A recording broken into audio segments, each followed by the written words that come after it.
aqui, eu quis mostrar para vocês muitos PCs são novos, tá? Então, a gente, quando montou essa formação, a gente pensou o seguinte, tem PC novo, então eu preciso apresentar. Eu não posso jogar essa informação sem apresentar para o colega, porque para ele não vai fazer sentido. Então, o que eu fiz? Eu criei uma atividade, essa mesma atividade, com um novo olhar para o ensino presencial. E vocês terão acesso, vocês não precisam abrir agora, tá? Porque a gente só vai conversar um pouquinho hoje, agora sobre a modalidade didática, leitura colaborativa. Só para os colegas que não têm acesso ainda à informação. Então, é só entrar aqui depois e acessar todo esse documento que eu apresento, tá? Então, eu selecionei partes dele para apresentar para vocês onde se encontram as habilidades, no que a gente pode discutir sobre a modalidade. Então, pode passar, André. Então, com quem fala sobre leitura colaborativa? Muitos autores vão falar sobre a leitura colaborativa, né? A compartilhada. O que a gente pincelou, que a diretoria de ensino trabalha já há um bom tempo, é com a leitura colaborativa na perspectiva da Kátia Bracklin, tá? Ela faz as suas pesquisas de acordo com um público muito específico, que é o público dos anos iniciais. E aí, olha só o que ela coloca no texto. A leitura colaborativa baseia-se no princípio teórico-metodológico de que se aprende em colaboração com o outro. Sendo assim, o texto a ser lido precisa ser aquele para o qual os alunos não possuam proficiência autônoma, pois, se assim fosse, não precisariam de colaboração para recuperar os sentidos do texto. Então, aqui ela deixa mais claro que o aluno, tá vendo? Proficiência, que o aluno não tem ainda essa proficiência, né, autônoma. E a gente imagina, né, que a base do estudo dela é voltado para os anos iniciais e que os alunos do ensino fundamental e médio já estão num processo mais avançado.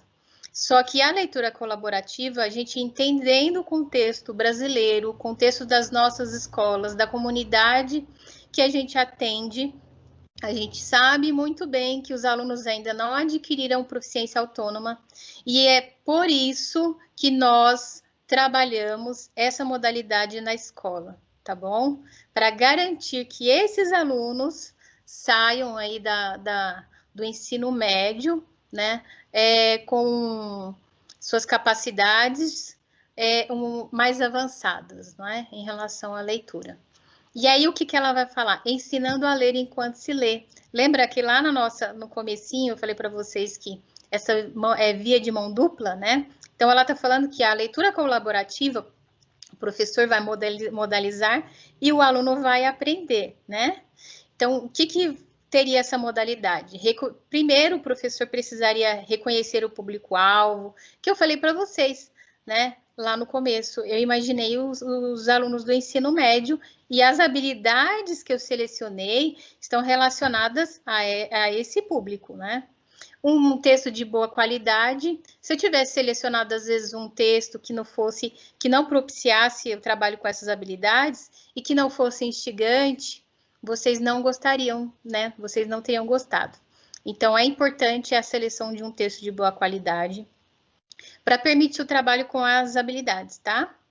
Então, o levantamento também das questões a serem feitas. Não adianta fazer perguntas do texto, né, específicas de gramática, né, que né, a gente tem ainda, a gente incorpora muito isso, que a gente precisa ficar ensinando gramática. A gente tem um momento de ensinar a gramática. Nesse momento, nós iremos ensinar a leitura. Então, as perguntas a serem feitas, elas precisam estar voltadas a fazer com que o aluno recupere os sentidos do texto. Né? Esse é o caminho. E aí, passa um pouquinho mais, André, para a gente passar, para a gente avançar nas discussões. E aí, o que a gente, né, essa leitura, o que ela nos traz? A gente sabe que é uma modalidade didática, que essa leitura para Bracklin, a gente pode denominá-la tanto de leitura colaborativa quanto leitura compartilhada. Porém, se a gente pega a Isabel Solé, ela não coloca como sinônimo, então nem nossa, gente, eu tô até esquecendo o nome das pessoas aqui. A Angela Kleiman, né, ela também não coloca essa questão de sinônimo, o que é. Quem vai trabalhar bastante a leitura colaborativa nesse sentido é a Kátia Bracklin, tá? Eu não estou falando da Isabel e nem da Kleiman. Então, o professor, nesse caso, no presencial, trabalha coletivamente com os alunos e a colega PC, que eu não vou lembrar o nome agora, falou assim que trabalhou com os slides, né, usou a tecnologia, né, o PPT, para fazer a leitura colaborativa, seguiu o mesmo trâmite, então, da mesma forma, trabalhou coletivamente.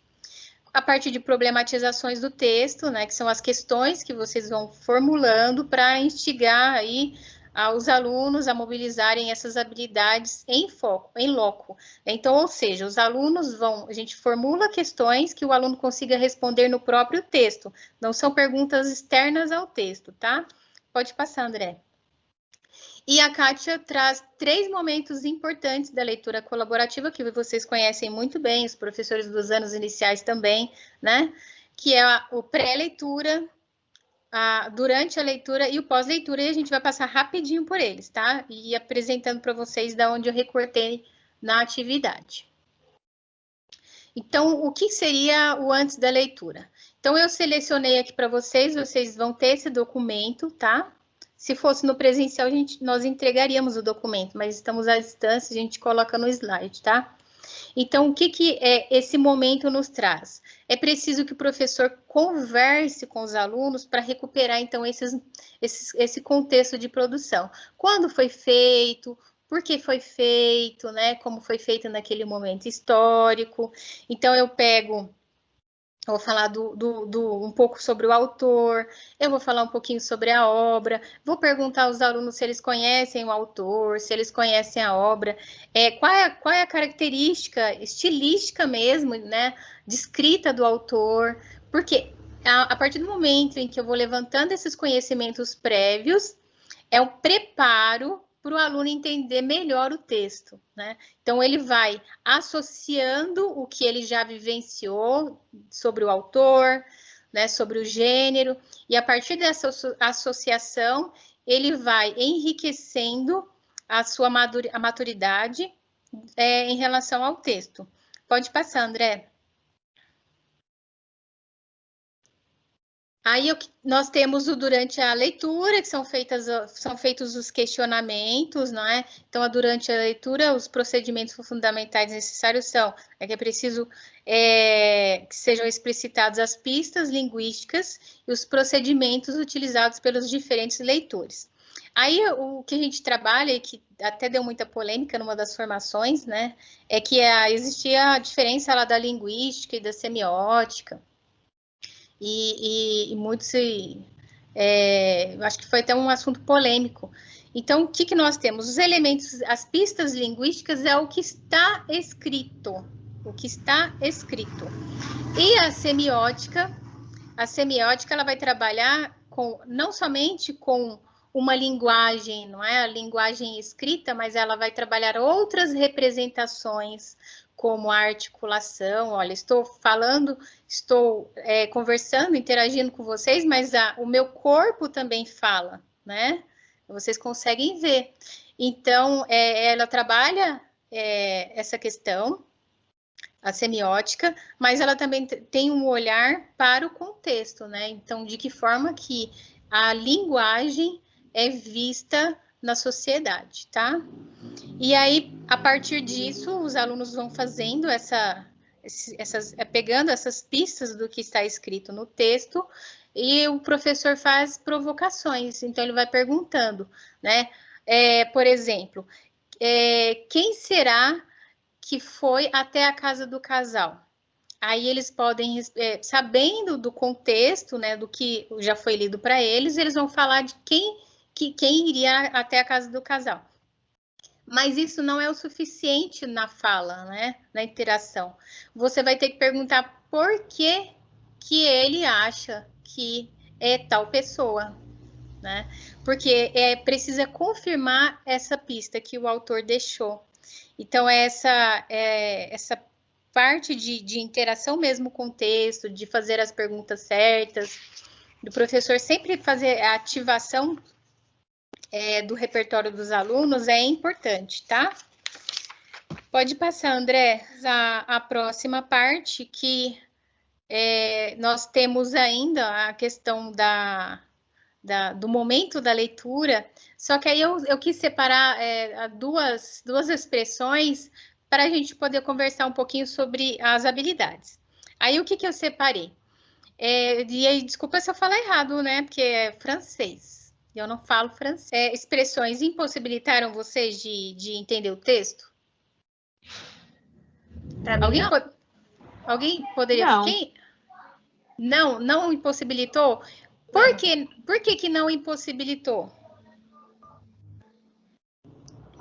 Porque eu consegui dar prosseguimento ao texto e entender perfeitamente. Independentemente de eu não saber o que é... O significado da palavra. Ou o hobby de chambre. Exatamente. Naquele momento, o interesse não é saber o que significa, é continuação da história para ver o que vai acontecer. Exatamente. É o estímulo à curiosidade. Depois eu pesquiso, depois eu vou, se eu quiser, eu vou lá e pesquiso para saber o que é e ver o que isso tem a ver com a história, mas no momento não atrapalhou em nada.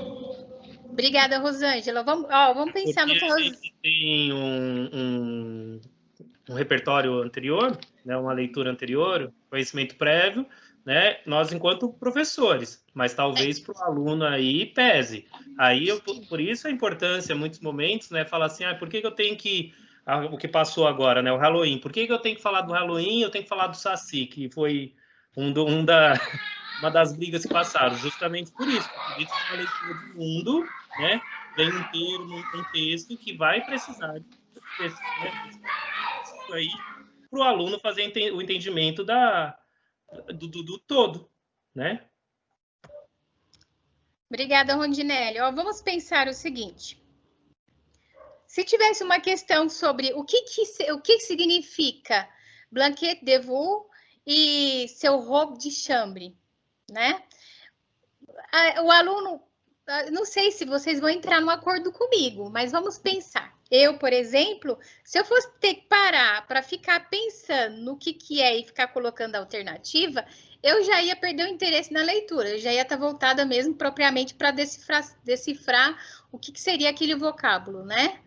E aí, quando a gente pensa na leitura por fruição mesmo, sabe, por prazer, acaba quebrando a expectativa do leitor. E conforme a colega falou, a gente consegue avançar na leitura. Isso não vai ser impedimento da gente parar. Não quero mais só por causa dessas duas expressões. A gente continua para ver no que dá. Às vezes, o contexto nos favorece. Às vezes, pelo contexto, a gente consegue saber o que aquela... Não de forma muito específica do que ela significa, mas o contexto faz com que a gente, associe. Então, você está falando sobre quarto... Então, isso pode ser tal coisa, não é? Então, onde eu quero chegar? Primeiro, eu vou comentar com vocês o seguinte.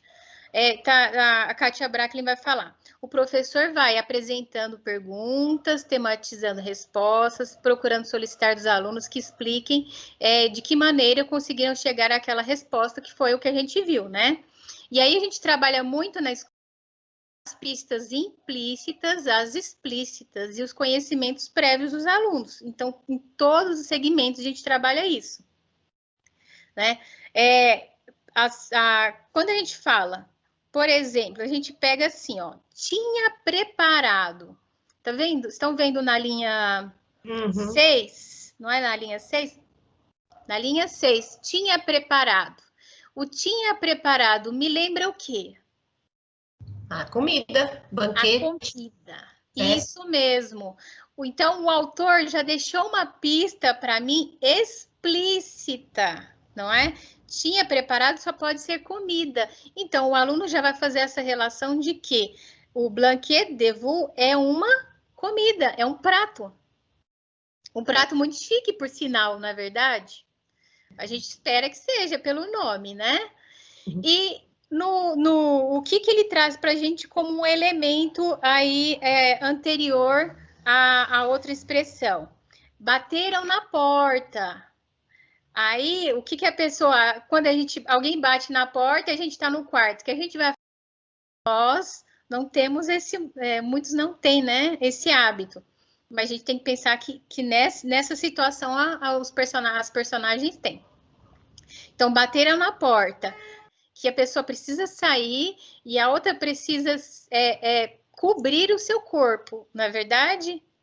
Sim. E o que ela vai com o que ela vai cobrir? Um casaco, talvez.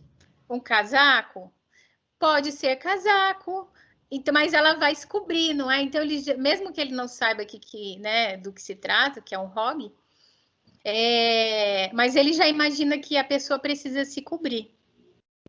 Então, essas informações, né, a gente está trabalhando com a verificação de inferências, tá?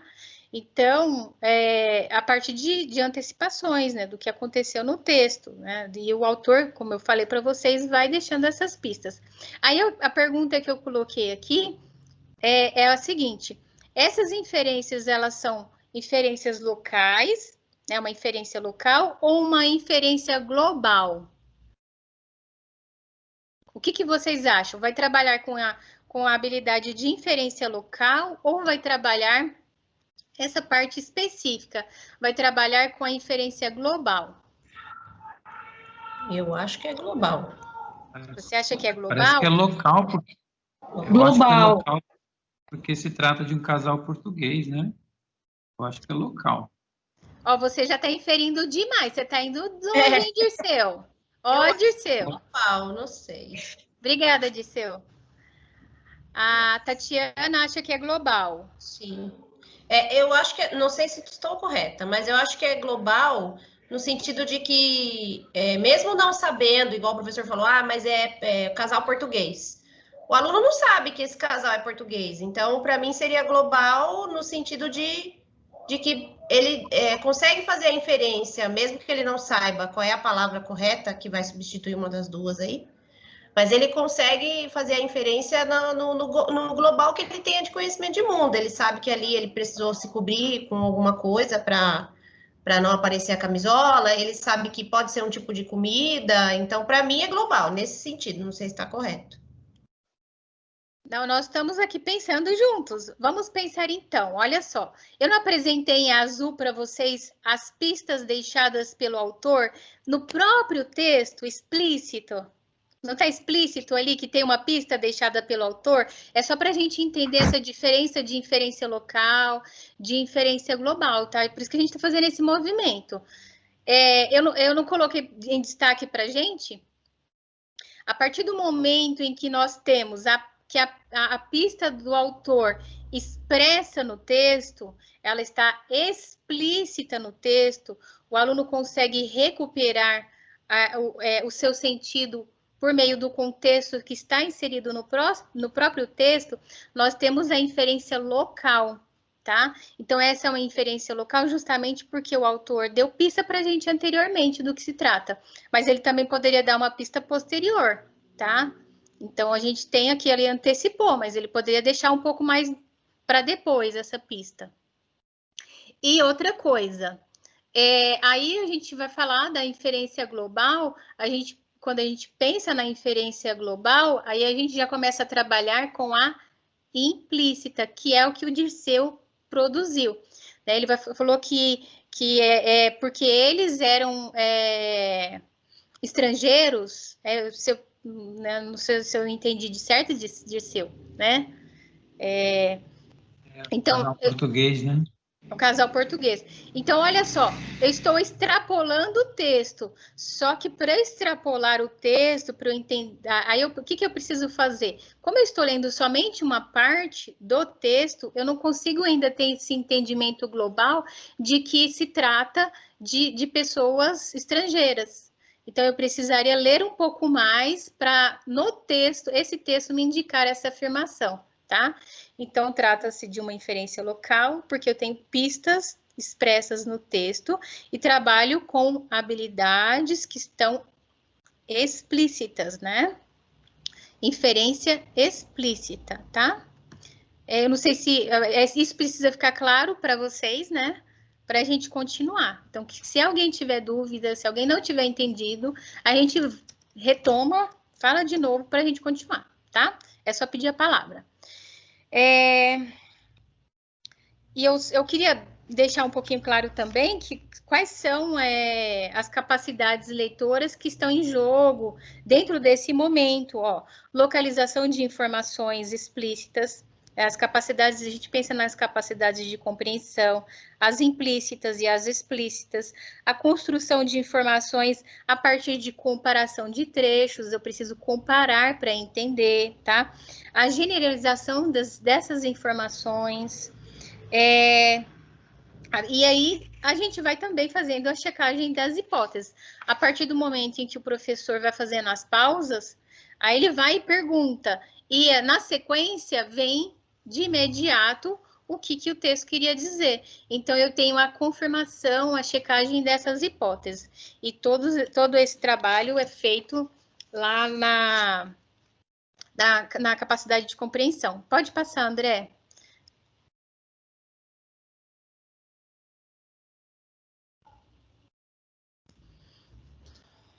E, por último, a realização da leitura integral do texto. E aí, não sei se vocês conseguiram visualizar que quando vai encaminhar essa aventura solo, por exemplo, né, quando vocês vão encaminhar, aparece uma mensagem com essas perguntas. E o que seria? É um momento aí que a gente tem que mobilizar essas capacidades que eles fizeram aí de inferir, né? Redução semântica, construção dessa generalização. Então, a gente vai confirmar nesse momento. A partir da confirmação do que os alunos colocaram, a gente começa também a evoluir em relação a essa leitura, apresentando, por exemplo, qual é a relação desse texto com outros textos. Quando a gente fala em mentira, o que vocês lembram? A gente fala em mentira. Vamos pensar no personagem. Que personagem da literatura que vem na cabeça de vocês? Pinóquio. Pinóquio, não é? Vem Pinóquio. Então, esse texto, ele foi construído também com base em outros textos que nós vivenciamos, né? Na nossa infância, por exemplo. Então, a gente trabalha a intertextualidade. Esse texto também, se a gente for pensar, a gente poderia perguntar para o aluno, ou a gente mobilizar também essas outras capacidades de apreciação e réplica, né? O que a Bíblia diz em relação à mentira? Né? O que nós vivemos no meio político em relação à mentira? Hoje, o que nós vivenciamos em relação à mentira? O que tem em jogo, principalmente nos meios tecnológicos que se propaga em muitas coisas? Nós temos as fake news, não é? Então, nós temos também na parte psicológica da coisa, né? Pensando na psicologia, o que os psicólogos têm a dizer em relação a uma pessoa que tem o hábito de mentir? E a gente consegue também mobilizar a vivência deles. E aí, você tem hábito de mentir? Como é que é a mentira no seu meio social? Como é que você enxerga também a mentira? Então, é o desdobramento da leitura, e esse momento da leitura colaborativa está associado àquele momento da apreciação e réplica, tá? que a gente faz trabalho com intertextualidade, interdiscursividade, com recuperação de contexto de produção também, tá bom? Como é que vocês enxergam tudo isso? Vou abrir só um minutinho para a gente conversar, tá? Eu vou pedir para vocês entrarem, responderem, porque a gente vai pensar nessas habilidades e nas capacidades que a gente viu aí anteriormente, tá? Então, daqui a pouco a gente volta, daqui a 10 minutinhos. 16h42 a gente volta.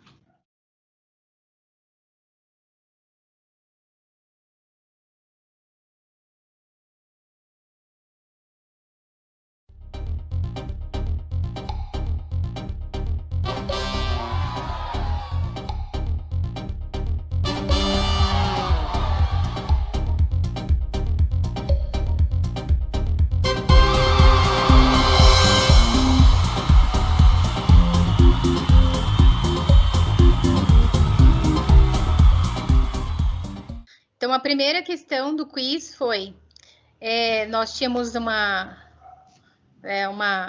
pergunta, né? As capacidades de leitura foram agrupadas em categorias, segundo Rojo, né? Qual não corresponde a esse agrupamento da Rojo? As capacidades de decodificação, de compreensão, capacidade de apreciação, né, e réplica do leitor, ou capacidades socioemocionais? Então, a gente já tem a marcação aqui, né, que qual não corresponde a essas capacidades de leitura são as capacidades socioemocionais, né?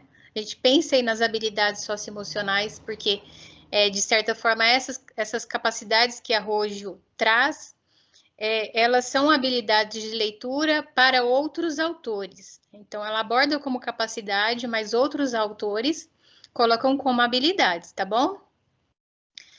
Capacidades, porque a gente tem um conjunto de habilidades interagindo, né, mutuamente dentro do texto. Então, são as capacidades socioemocionais, e a gente tem que pensar que as capacidades socioemocionais estão em jogo quando a gente começa a responder esse tipo de atividade, né? Por quê? Porque nós, os alunos, no caso, e nós temos, precisamos ter foco, precisamos também ter responsabilidade em pegar aquele link e responder, né? Tanto nós quanto os alunos, principalmente os alunos, que é para eles, né? E persistência, então, se eu ainda não coloquei na alternativa, na opção, e a opção me jogou para o primeiro momento, então eu preciso ser persistente, porque eu vou voltar e vou precisar fazer tudo de novo, né? Abertura ao novo, quando a gente pensa que trabalha com a literatura, e a nossa mente precisa estar aberta a receber essas linguagens, né?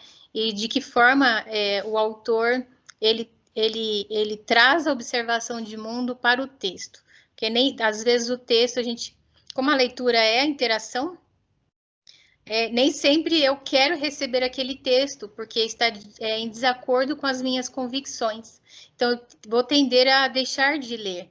E a gente precisa mostrar para o aluno que ele precisa ler, né? Ele precisa, mesmo conflitante, porque a gente precisa entrar num acordo, né, com o autor e com a nossa vivência, de que a gente só vai construir as nossas referências e a gente vai saber lidar com o mundo se a gente conseguir fazer balancear, né? Quais são as minhas convicções e o que está em jogo no texto, tá? Então, trabalha, porém, não faz parte aí das capacidades de leitura da Roxane Rojo. Pode passar, André.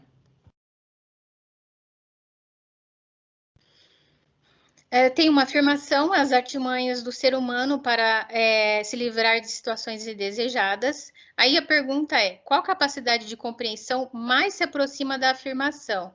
Aí a gente pensando, né, nas capacidades e pensando nas habilidades, pensando também na leitura colaborativa em si, nós temos ativação de conhecimentos prévios, comparação de informações, produção de inferências globais, antecipação ou predileção. Então, se a gente pensa nas capacidades de compreensão, qual que vai se encaixar melhor é a produção de inferências globais, nesse caso, porque precisa ter lido o texto na íntegra, porque ali é uma síntese do que eu, por exemplo, eu senti do texto, da minha percepção do texto, tá bom? Então, ali é uma síntese. Então, se é uma síntese do texto que eu li, do geral, está relacionada à produção de inferências globais, tá? Não está no texto, eu que produzi a partir do que o texto me permitiu. Pode ir, André. Então, este momento da leitura colaborativa favorece o trabalho com a checagem de hipótese, né? Então, está lá, verdadeiro ou falso. Nós estamos lidando com o primeiro momento da leitura colaborativa, né? Aquele momento em que a gente apresenta o autor, o texto, o contexto histórico de produção mesmo, o contexto de produção dessa obra. Então, se é o contexto de produção da obra, eu não posso falar que é checagem de hipóteses ainda, tá bom? Porque eu ainda não produzi elementos que me deem subsídio para ir adiante. Então, esse momento que nós estamos lidando é um momento ainda de sondagem, de ativação de repertório, tá? Pode passar, André. Essa atividade atende à habilidade destacada? Então, essa habilidade que a gente selecionou a partir da ADE, da avaliação de entrada, tá? Avaliação diagnóstica de entrada. Foi a que a gente viu que ainda tem muita fragilidade. Então, a gente pegou para tentar ajudá-los a entender e aplicar, tá? Aí ele pergunta se o trabalho, esse texto vai favorecer essa habilidade. Não sei se vocês perceberam que a todo momento a gente tem aí a questão mesmo de se apropriar do texto, de se divertir com o texto, né? Então, essa presença é predominante, né? Do humor no texto. Então, a gente tem a garantia disso. E a ironia também está presente, mas ela se apresenta de uma forma mais sutil, por exemplo, quando ele fala assim, né, mulherzinha. Então, ele está sendo irônico ali naquele momento com a amiga. Então, se ele chama de amiga, por que ele está falando, reduzindo essa amiga, mulherzinha? Então, ele está sendo irônico, né? Mas ela é bem sutil no texto. O que predomina mesmo é o reconhecimento aí do humor, tá? Pode passar, André. Temos um verdadeiro ou falso novamente, na aventura solo, pensando na leitura colaborativa e não na forma original dela, o aluno erra toda vez que escolhe alternativas em desacordo com as pistas deixadas pelo autor. Então, se o aluno está interagindo ainda com o texto, né? Se ele está vendo as pistas que estão deixadas pelo autor, ele está construindo a sua hipótese, ele tem uma tentativa aí de identificar essas pistas, né? De depois fazer a checagem dela, a gente não pode considerar como erro, né? O que a gente pode, enquanto professor, saber se está destoando demais o que ele pensou, para a gente fazer a correção de rumos na leitura. Mas essa parte ela é muito importante, porque a gente consegue ver o caminho que o aluno está percorrendo para a construção de sentido do texto, tá? Então, ele não erra. Quando o professor coloca esse tipo de questão, ele tem que ter em mente de que não pode ser uma atividade, por exemplo, para nota, porque se ele coloca como nota, por exemplo, ele vai considerar que o aluno acertou ou que o aluno errou para ganhar nota. Então, Então, se ele for colocar nota, a gente sempre coloca como pontuação e não nota, né? Então, o professor pode dar a nota, pensando na pontuação geral. Agora, a partir do momento em que ele coloca verdadeiro e falso e dá a nota disso, aí ele está considerando que o aluno errou. Tá? E essa não é não seria o momento de fazer essa avaliação, tá bom? A gente tem outros momentos na escola que nos permitem a propiciar essas reflexões sobre avaliação. Essa daqui é mesmo de apropriação do texto, de entendimento, de recuperação de sentido. Então, a gente não pode considerar como erro, tá bom? Pode passar.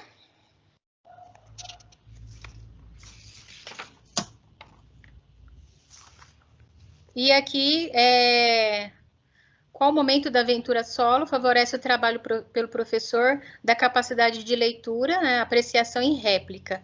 Aí temos durante a leitura, principalmente com a recuperação de contexto de produção. Aí ele está falando durante a leitura, né?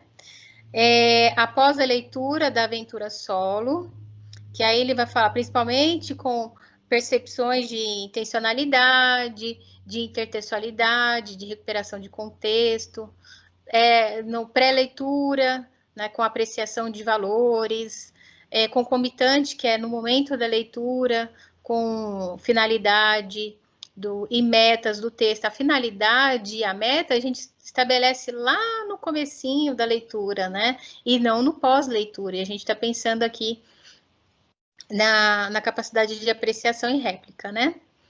Está lá essa parte da apreciação e réplica, mas esse momento favorece quando a gente pensa no pós-leitura, que a gente vai parar e discutir o texto. A gente não consegue discutir antes.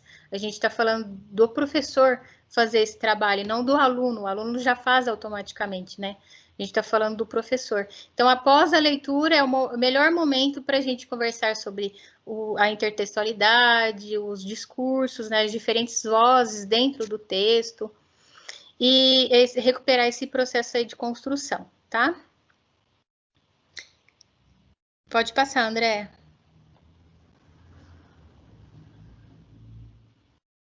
E aqui nós temos o título do texto. E aí o título a gente coloca assim, não se aplica em, né? Então eu vou já na resposta certa para a gente pensar um pouco sobre ela. Então está escrito lá, não se aplica em inferir informações pressupostas ou subentendida do texto literário com base na compreensão global. Todas as outras se relacionam. Porém, essa daqui a gente está pensando na compreensão global e a gente só ofereceu o título para o aluno. Como é que ele vai compreender, né, inferir globalmente, se ele só tem o mínimo do texto? Então, é uma outra questão que a gente pensa, tá, em trabalhar com os alunos, essa questão de que se a gente trabalha com inferência local, está dentro do texto, tá, né, tem a pista, o autor deixou a pista. E se a gente trabalha com a compreensão, a inferência global, a gente precisa do todo para estabelecer sentidos, tá? Então, por isso que não se aplica neste caso. Pode passar, André. Vocês vão precisar clicar no play, porque o André só consegue compartilhar, tá? É uma vinhetinha bem rápida. Essa é do meu tempo, hein, Dani? Eu também. Ai, gente, não dá para clicar, não. Não, mas se você tiver no computador, dá certinho. Ah, tá. Não, tô no celular. Eu acho que é por causa disso. Mas o que acontece aqui? Ó, eu vou ver se você consegue ouvir. Peraí. Peraí, só um minutinho. Eu quero que você escute. Peraí.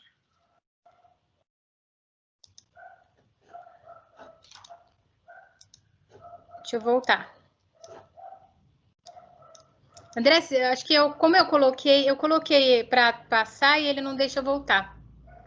Mas o que é a vinheta do Você Decide? Lembra do programa Você Decide? Ou se lembra? Lembra, Thaisa? Então, essa é a vinhetinha do Você Decide, que eu coloquei como atividade para a gente pensar, porque, não sei se você está lembrado, o texto, ele traz lá as reticências no final, né? E ele deixa, o autor, ele é cruel com a gente, porque ele deixa para a gente terminar a história, né? Então, a gente imagina que aquilo ali não vai ter fim. Aí é uma gradação de mentiras, né? Ele vai ficar ali até o final da vida mentindo, nunca mais vai ver os amigos. Só que a gente vai trabalhar com uma habilidade. Eu coloquei uma habilidade para a gente pensar um pouquinho. Então, lá, após inferir informação pressuposta ou subentendida em texto literário com base na sua compreensão global, então, após ter visto todo e ter entendido aquela reticência como pertencente à continuidade do texto, né? Qual desfecho você daria? Então, aí eu tinha preparado para a gente fazer, para a gente, né, para vocês participarem no chat. E aí algumas coisas se perderam, né, porque o chat não funcionou. Que eu acho que vocês iriam interagir bastante no chat. Aí fica assim, então a gente comenta, quem quiser falar para a gente que final que daria essa história, vamos decidir, porque ele deixou para a gente fazer isso, né? O que final você daria para essa história? Será que tem alguém aí que se habilita para falar? Eu decido. Ele ia mentir até num ponto que ia se redimir das suas mentiras e se restabelecer um homem íntegro, verdadeiro, sei lá. O casal, né? Porque não é só o homem mentiroso ali, não. A mulher partilha da conduta mentirosa todo o tempo, né? Obrigada, Thaisa. E aí eu queria trazer, essa é uma habilidade de compreensão global. Você está vendo? A Thaisa ela não trouxe uma coisa muito além, nada a ver, né? Não tem nada a ver com a história. Ela entendeu a história, o que ela fala é coerente com o que estava lá no texto. Por isso que a gente fala que é a inferência de informação, mas no sentido global dela, né? Que é para a gente passar a discutir sobre as habilidades, o que essas habilidades nos trazem, quais são as informações importantes que elas nos trazem. E aí, Thaisa, olha só, eu tenho um autor aqui muito interessante, eu coloquei até lá no... Eu me embanando toda com as minhas coisas. Espera aí que eu vou pegar o texto. O Celso Ferraz e o Robson Carvalho, de alunos a leitores, o ensino da leitura na educação básica. Eu coloquei como referência para vocês. E aí, o que ele propõe para trabalhar essa competência, essa habilidade, desculpa, né? Principalmente lá nos anos iniciais. A gente não pegou o finalzinho da história? Nós pegamos o final da história, né? Vamos continuar. Aí ele propõe o seguinte, que o professor faça esse movimento, que apresente o texto completo para o aluno, mas retire o título. Então, o aluno, o que ele vai fazer? Ele vai ler, vai compreender, só que para o professor ter certeza que esse aluno entendeu realmente, esse aluno vai precisar colocar o título correspondente à história. Então, nessa confirmação do título, já é um caminho para o professor saber qual é a relação que o aluno estabeleceu aí de sentido com o texto, tá? Então, ele traz uma atividade simples, essa que eu passei para vocês, de preencher a lacuna do autor, também é muito simples no final da história, mas a gente também pensa aí no título, que para a gente é tão simples, banal, mas uma simples atividade como essa, ela faz com que a gente trabalhe uma habilidade muito complexa, tá? Então, saber compreender o texto globalmente não é uma habilidade fácil, tá? Então, a gente faz esse movimento na escola e pode ter certeza que os alunos vão pegando o hábito, né? De não ficar automático, não é essa ideia, mas que o aluno tenha consciência do que ele está fazendo ao interagir com o texto. A gente não parte de ser algo automático, mas de ser algo consciente mesmo, tá? Então, esse é o quiz que eu tinha preparado para vocês.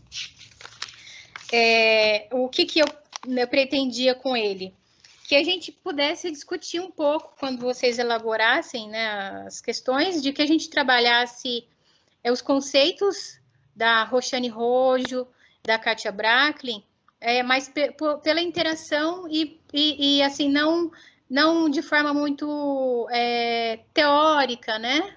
Mas que a gente pudesse vivenciar esses elementos que elas trazem, as autoras, e inclusive até com as metodologias ativas, que a gente pudesse vivenciar as metodologias também. Então, espero que vocês tenham gostado.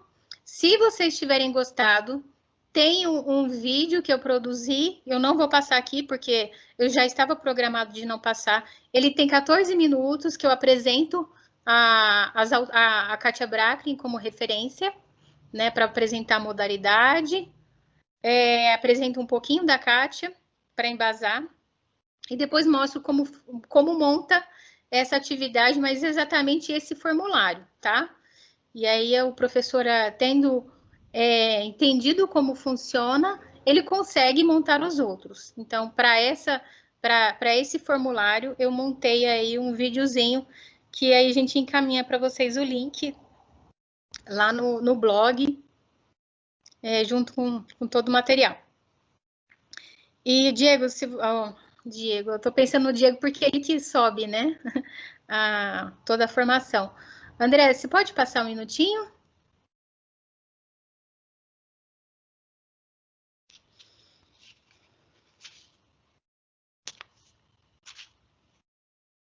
Mais um, André, que eu acho que não precisa aí.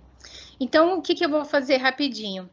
Pensando em toda essa construção que a Secretaria vem desenvolvendo, que a gente trabalhou muito lá no Centro de Mídias, né? Eles trabalharam com essa questão das capacidades. Os professores já estão discutindo na escola, a gente só reforça com vocês, né? Vocês já tiveram acesso a tudo isso. Aí o que a gente pensa? Sempre em incorporar isso nas nossas práticas.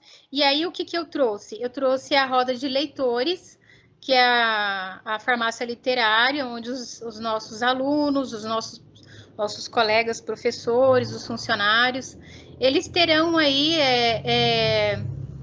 uma abertura para mostrar para a gente o que eles leem, né? E como eles, a partir da leitura que eles fazem, das leituras, das obras que eles realizam, né? A leitura, do que essa obra poderia contribuir para esse momento que nós vivemos, né? Estamos vivenciando. Mas só que toda essa dinâmica desse projeto, ele tem como base aí o trabalho com habilidades, tá? Capacidades, metodologias. Então, não é por fazer, tem todo um movimento por detrás dele, né, dessa atividade, que vai fortalecer o trabalho que vocês realizam na escola e o trabalho que a EFAP está desenvolvendo em nós na diretoria, tá? Então, é uma ação conjunta. E aí, se o André, eu vou pedir para o André passar rapidinho para eu mostrar para vocês. Então, esse é um videozinho de 2 minutinhos. André, vocês teriam que tocar na tela para passar. E aí, como seria uma ação de vocês, eu vou pedir que depois, muitos já trabalham, né? Já fizeram isso nas ATPCs. E aí, eu vou pedir para vocês divulgarem esse trabalho na escola, que é um trabalho que pode ser feito para os anos iniciais, os anos finais e o ensino médio, tá? E esse vídeo, ele vai modelizar como tem que ser o vídeo que vai ser encaminhado, tá? Pode passar, André. Então, temos aqui o Conexão Leitura Farmácia Literária. Então, se é o 5, nós tivemos outros. E aí, vocês conseguem acompanhar na página da Sala de Leitura no Facebook e conseguem acompanhar também no YouTube, tá? Os outros momentos. Então, já está acontecendo. Algumas professoras já mostraram para mim os seus vídeos, eu estou gostando bastante, né? Não mandaram para a escola, estão mandando para mim para ver se está certo. Alguns que já me conhecem, né? Então, aqui nós temos os objetivos, estimular o contato com obras literárias, que é fortalecer esse trabalho mesmo de fomento à leitura, pensar na recuperação, o que traz a recuperação? Trabalha com as habilidades, com as capacidades, então a gente está fazendo uma ação conjunta para desenvolver, né? Para reduzir também esse impacto aí da pandemia, que causa muita angústia na gente. Nada melhor do que uma boa leitura, né, para a gente se fortalecer, para a gente dar uma animada. E nós estamos na segunda etapa. E é isso que eu queria conversar com vocês, porque acho que precisa ficar um pouco mais claro para alguns, que eu acho que ainda não tiveram acesso ao documento. Muitos não sabiam ainda, né? André, volta um pouquinho para mim.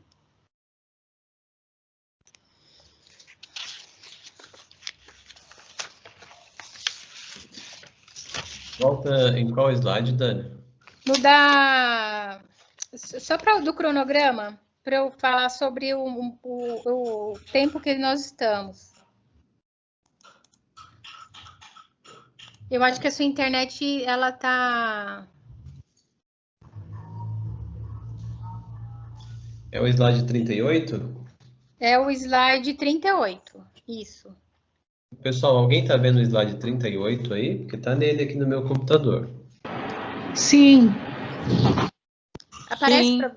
Ah, então é que não aparece para mim, André. Sim. Ô, Dani, então, bom, você precisa... Vou liberar, que aí você vai até o 38, tá? Tenta ir até o... Não precisa, André, não precisa. Não precisa. Então, nós temos essas... Do dia 3 ao dia... Precisa, eu já sei de cor isso aí. Do dia 3 ao dia 16, para vocês inserirem no sistema esses vídeos. Então, aí eu vou pedir a colaboração de vocês. Não é um trabalho que o aluno vai inserir e nem os professores. Será o trio gestor, na verdade, os gestores, porque nós colocamos os GOIs, tá?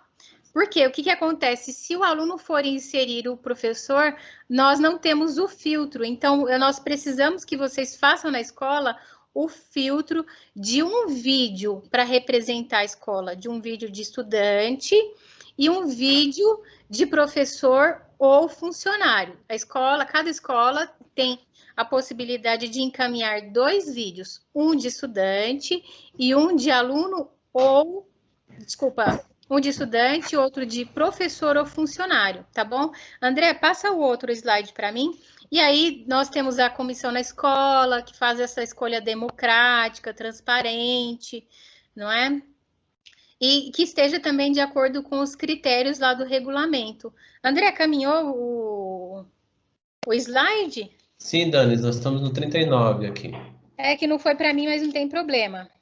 Aí, eu só vou pedir para vocês ficarem atentos aos requisitos, tá? Máximo do tempo, 1 minutinho, não pode passar disso.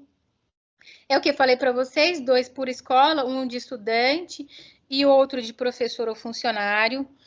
Que esteja evidente a apreciação literária. O que acontece? Lá a gente tem como evidência as pesquisas. As pesquisas evidenciam para a gente que acho que eu não... André, tá picotando a minha fala? Não, foi eu que dei uma mancada aqui. Desculpa. Tá bom. As pesquisas vão indicar que os pesquisados, né, os participantes dessa pesquisa, lá na frente, que eu não entrei em detalhes com vocês, mas de que as pessoas leem muito a Bíblia, né, o que aparece no ranking, né, a Bíblia e livro de autoajuda. E ambos não podem aparecer nesses 2 vídeos, porque nós estamos pensando em obras literárias, tá bom? Então, a gente não pode considerar, não menosprezando, tá? Porque nós temos aí um gênero específico, é o gênero literário, tá? Então, a Bíblia não se encaixa e nem textos de autoajuda. Qualquer obra, pode ser poesia, pode ser uma crônica, porque ela também é considerada por alguns autores, pode ser um romance, tá bom? E até relato. Relato pode, quando ele estiver ligado, quando ele fugir aí dessa parte de escrita objetiva e passar para um nível figurativo. Então, pode sim, tá? É uma apresentação singular, né, que envolvente, aí vocês vão analisando. E que indique pelo menos uma habilidade socioemocional. É que se vocês olharem o videozinho, eu fiz da Felicidade Clandestina. E aí, dentro da obra, é que a menina queria muito o livro, né? Então, ela foi bem persistente para conseguir. E aí, o que a gente precisa hoje, né? Ser persistente para conseguir, para a gente conseguir aí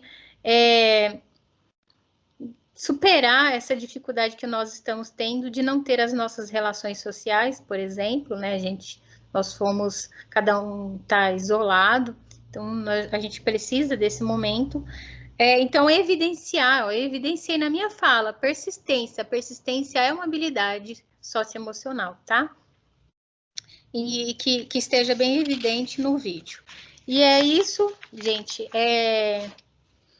Eu peço desculpas porque a gente não conseguiu interagir no chat, mas eu acho que é o nosso primeiro contato e eu vou conhecendo um pouquinho mais vocês e vocês também conhecendo o meu jeito. E aí a gente consegue o ano que vem, e nesse ano a gente consegue ter aí uma interação melhor, né? Tá bom? Então, eu vou passar a palavra para algum supervisor que estiver presente. Dani, Oi. eu vou pedir só a gentileza de o pessoal que pediu para assinar, né? Vou colocar o link para você preencher o formulário de assinatura conforme a gente prometeu. Vai pedir um código lá da reunião, é a data de hoje, tá? Você coloca 06/11/2020, tá? Escreve isso lá, é o código que está sendo solicitado lá no formulário, tá bom? Eu estou colocando o link do formulário aqui no nosso chat, tá bom? E por falar nisso, falar em leitura, vocês receberam, vou só dar um recadinho, vocês receberam o e-mail 243 para indicação de livros, né, da EFAP. Eu só queria falar para vocês que esses livros, a escolha não diz respeito ao PNLD literário. André, você precisa tirar para mim, desativar o som de alguém.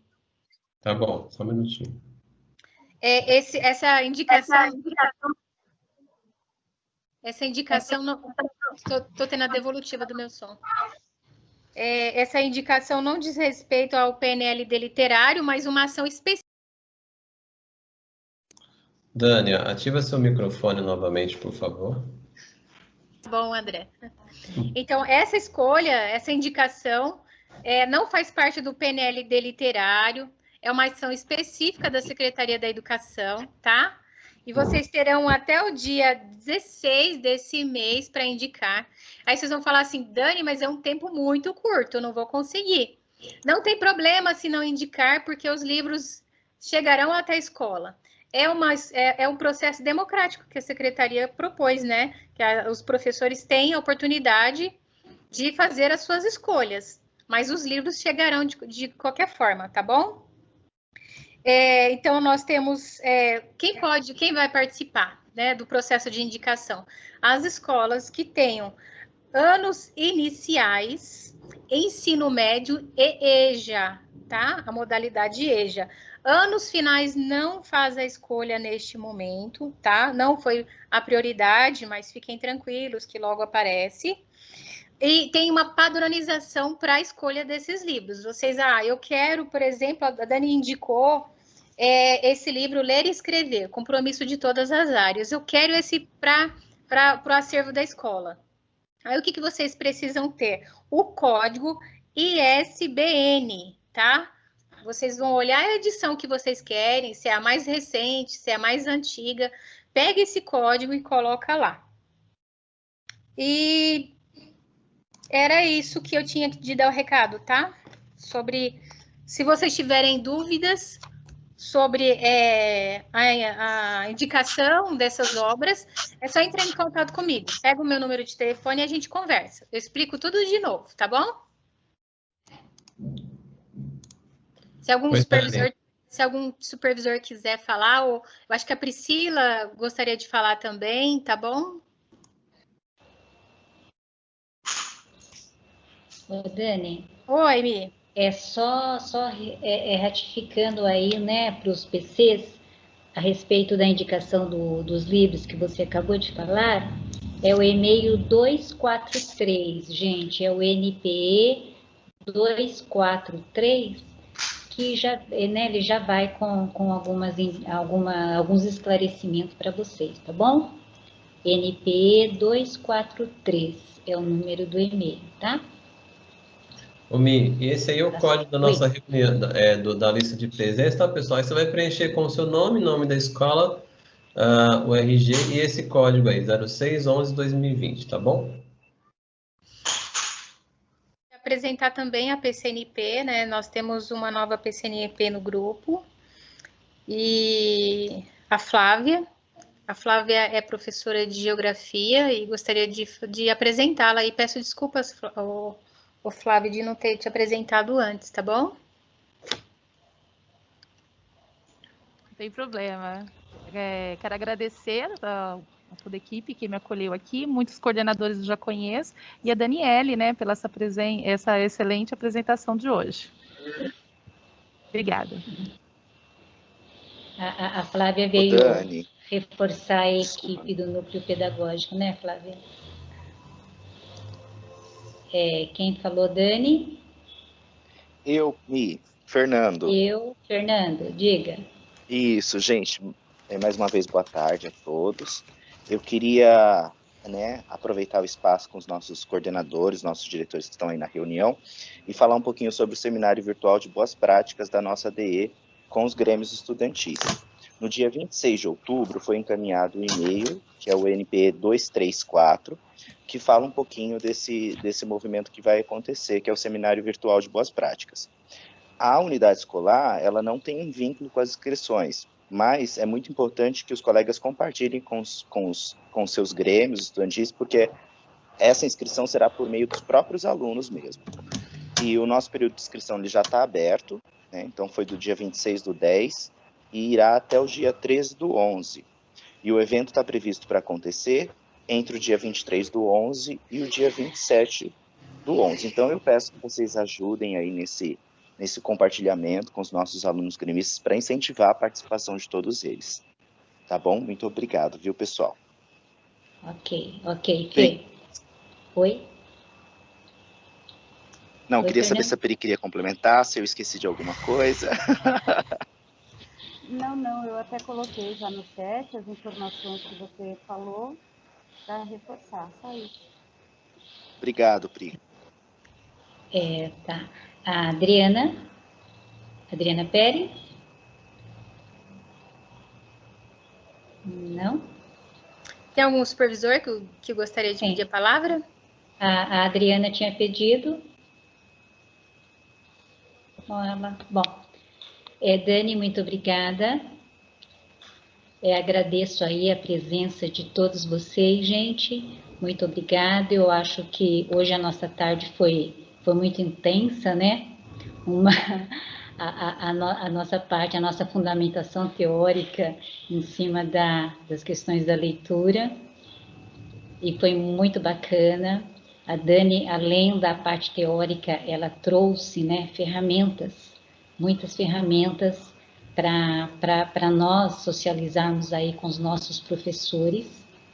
Dizer que esse material vai subir para o blog, para vocês poderem trabalhar com todos os professores de todas as áreas nas ATPCs da semana que vem, porque a leitura, né, conforme a Dani já colocou bem no comecinho da reunião, ela é competência, né, a ser desenvolvida por todas as disciplinas, tá bom? Então, agradeço a presença de todos, até, né, começamos às 14, já quase 17h30, muito obrigado para vocês que ficaram aqui até o final conosco, tá? Agradeço e bom final de semana. Obrigado, Dani, obrigado, equipe, obrigado aos professores e supervisores que estão conosco, tá? Muito obrigada, bom final de semana a todos. Tchau, gente.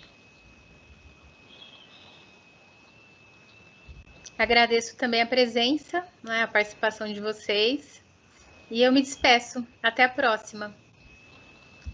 Dani, muito obrigado em nome de todos os PCs. Foi muito válida a formação, tá bom?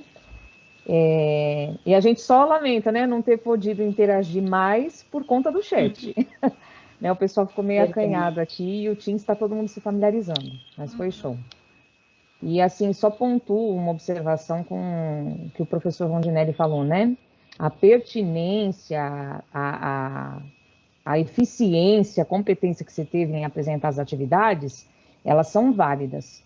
Mas dentro da burocracia, né, que a gente ainda está carregando de outrora, é que impede que todo esse dinamismo seja vivenciado.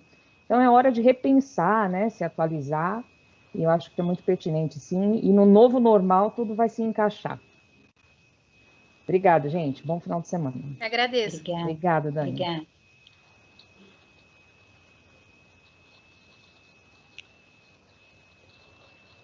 O débito não existe mais, também tinha que estar fora. Parabéns, Dani. Foi demais, viu? Obrigada, Fátima. E esse seguros e AVM, Um cara, beijo. eu não sei nem o que é. Isso eu nem sei o que é. Também gostaria de parabenizar, viu, Dani? Eu já falei antes, mas excelente formação, parabéns por toda a atividade, você e todos do Núcleo Pedagógico. Parabéns, desejo a todos um excelente final de semana. Obrigada, Adriana. Um ótimo final de semana para você também e para todos.